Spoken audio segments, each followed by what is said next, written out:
دیکھیں extra judicial killing کے اندر جو ہے نا پولیس جو جواز پیدا کرتی ہے وہ یہ کرتی ہے کہ جو ہے نا جو ان کو وانٹڈ ہیں وہ لوگ ان کے خلاف کوئی پروف جو ہے نا کوئی وہ نہیں ہے، اور یہ جب ان کے خلاف ہم چالان کریں گے گرفتار کر کے، تو چالان کرنے کے بعد پھر یہ عدالت سے جو ہے نا وہ مختلف ٹیکٹس کی بنیاد پہ ریلیز ہو جائیں گے۔ تو یہ اور عدالت کا موقف یہ ہوتا ہے کہ جو استقاضہ ہے وہ صحیح کیس ہی پیش نہیں کر رہا، یعنی ثابت ہی نہیں کر پا رہا۔ تو یہ دونوں جواز کسی جگہ اپنی جگہ درست ہوں، لیکن بہرحال ماورا عدالت قتل کا جواز تو کوئی بھی چیز نہیں بن سکتی، لیکن جو کراچی میں جو جتنے بھی قتل ہوئے وہ اس میں کوئی بھی چیز اس میں پوری نہیں بیٹھتی۔ اگر وہ بیٹھتی تو مثال کے طور پہ آپ ایک بات بتائیں کہ میں آپ کو ایسے بہت سے لسٹ نام بتا سکتا ہوں جو قاتل ایسے ہیں، وہ پاکستان پیپلز پارٹی کے اندر بھی ہیں، وہ ایم کیو ایم پاکستان میں خاص طور پر، یعنی کچھ لوگ ہیں، میں آپ کو اس وقت بھی بتاؤں، اس وقت ایسے موسٹ وانٹڈ جنہوں نے بڑے اجتماعی قتل کیے ہیں، وہ خالد مقبول کے ساتھ بڑے اچھے پوسٹوں پہ ہیں،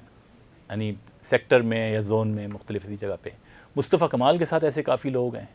اور وہ سرکاری لسٹوں میں ہیں، ایف آئی آرز کے اندر بھی ہیں، اور جو سیکورٹی فورسز جو لسٹیں نکالتی تھی موسٹ وانٹڈ کی یا ان کرمنلز ہائی پروفائل، تو ان کو تو انہوں نے نہیں مارا، ان کے ساتھ تو ڈیل کر لی۔ تو وہ جو ہے نا یہ جواز تو یہاں پہ پولیس کا خود بخود ختم ہو جاتا ہے۔ اب دیکھیں بہت سے لوگ یہ جاننا چاہتے ہیں کہ یہ جو ماورا عدالت قتل ہوتا ہے یہ ہوتا کیسے ہے، اور اس کو جو ہے نا کس طریقے سے یہ دائرے میں لے کے آتے، تو وہ میں آپ کو تھوڑا سا اس کے بارے میں بریف کر دوں۔ سب سے پہلے تو یہ ہوتا ہے کہ جو ماورا عدالت قتل کے لیے کہیں بھی ایسا نہیں ہوتا کہ پولیس کی طرف سے کوئی، کیونکہ ایک انا آفیشیل کام ہے، غیر قانونی کام ہے، تو کوئی آفیشیل لیٹر یا چیزیں نہیں ہوتی۔ اس کا طریقہ یہ ہوتا ہے کہ یہ اوپر ہائی اس میں لیول پہ یہ بات طے ہوتی ہے کہ فلاں بندے کو مارنا ہے۔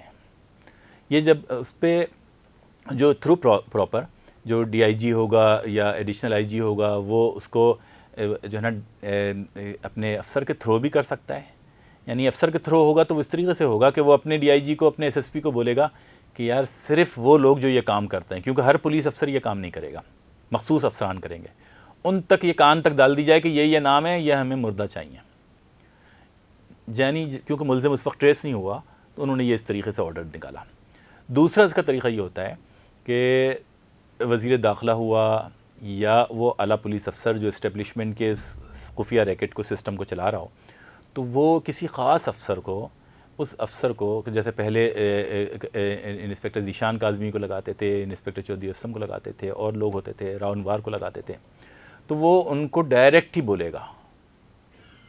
اور یہ تھانے کے فون سے یا آفیشیل اس طریقے سے نہیں ہوتا، یا ان کو بلا کے بولا جاتا ہے یا پھر وہ کچھ ایسے جو نمبر ہوتے ہیں جن کے ذریعے بتایا جاتا ہے۔ اب وہ اس نے آرڈر دے دیا،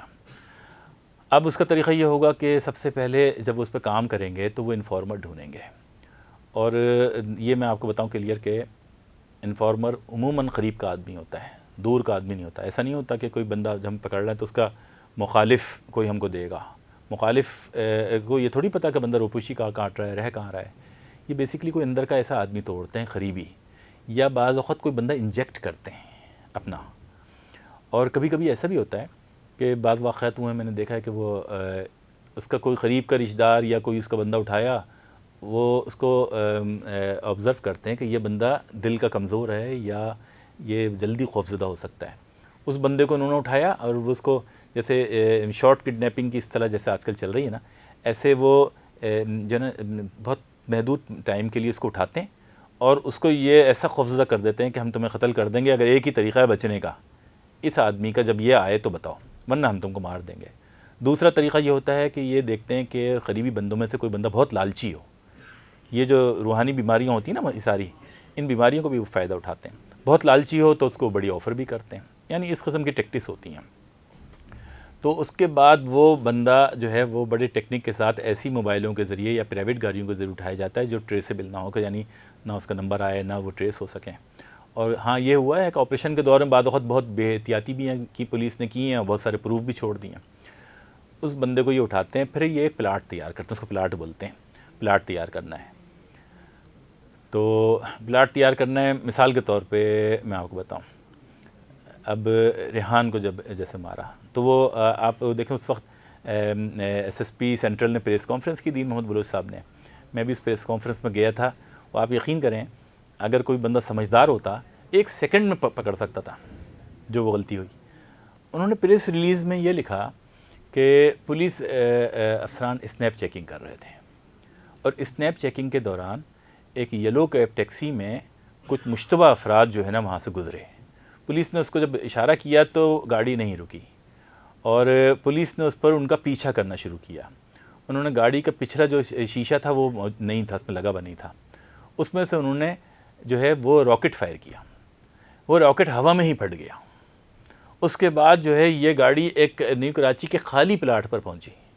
خالی پلاٹ پہ گاڑیوں سے اتر کے اندر چھپ گئے بنگلے خالی مکان کے اندر۔ پولیس نے جو ہے نا وہ ان سے مقابلہ کیا، مقابلے میں یہ سارے مارے گئے۔ اب آپ دیکھیں جو راکٹ یہ یعنی جو اسلحہ پولیس نے شو کیا تھا، میں بھی وہاں کھڑا تھا، میں نے صرف ایک بات ان سے پوچھی، وہ اسلحہ تھا راکٹ، اس کو یعنی آپ یہ کہیں کہ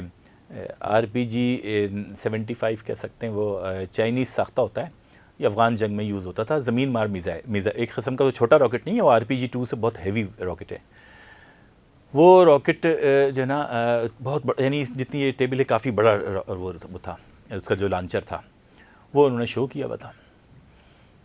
میں نے SSP سے سوال کیا کیا مشتبہ افراد نے اسی لانچر کو استعمال کیا؟ انہوں نے بولا جی۔ میں نے بولا میں نے زندگی میں پہلی بار سنا ہے کہ کوئی راکٹ ہوا میں پھٹ جائے، کیونکہ راکٹ کے آگے بعض کے فیوز لگتا ہے، بعض کے فیوز نہیں لگتا، تو یہ راکٹ ہوا میں نہیں پھٹتا کبھی جب تک اس کا سامنے والا حصہ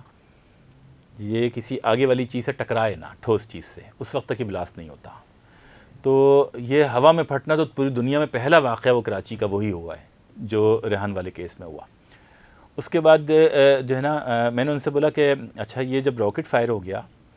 تو اس میں اس کا خول، تو پولیس کو ایک سیدھی سی بات پتہ تھی، یہ بالکل انہوں نے کامن معلومات کے مطابق انہوں نے بولا کہ راکٹ تو وہ چلا جاتا ہے، اس کا خول کہاں ہوتا ہے، وہ تو گولی کا خول ہوتا ہے۔ تو میں نے ان سے بولا کہ RPG-2 میں راکٹ جو ہے نا فیوز سمیت چلا جاتا ہے، RPG-7 میں بھی چلا جاتا ہے، یہ RPG-75 ہے، اس کو افغانستان میں جو ہے نا ہفتادہ پنج بولتے ہیں۔ یہ راکٹ میں جو ہے نا جو راکٹ ہوتا ہے وہ نکل جاتا ہے، اس کے پیچھے ایک جالی لگی ہوتی ہے، وہ اسی کے اندر لگی ہوتی ہے، لانچر کے اندر، یہ مجھے دکھا دیں۔ اب اس کے بعد SSP صاحب نے میرے پاؤں کو ہاتھ لگایا، مجھے اندر لے گئے، انہوں نے بولا کہ بھئی یہ جو ہے نا کیا نام ہے، یا ہمیں تو یہ راکٹ نہ چلانا آتا ہے نہ کھولنا آتا ہے، ہم نے تو بس پریس ریلیز جاری کر دی، ہمیں تو پتہ ہی نہیں تھا۔ تو بیسکلی جو ہے نا بہت ساری غلطیاں آپریشن کے دور میں ایسی ہوئی ہیں، لیکن عموماً پولیس جو ہے نا پلاٹ تیار کرتی ہے، اور پلاٹ تیار کر کے اس قسم کا وہ بنتا ہے۔ پھر اچھا دوسرا یہ کہ جتنے بھی قتل ہوئے، اگر اس وقت کی جو MQM کی لیڈرشپ تھی جو اب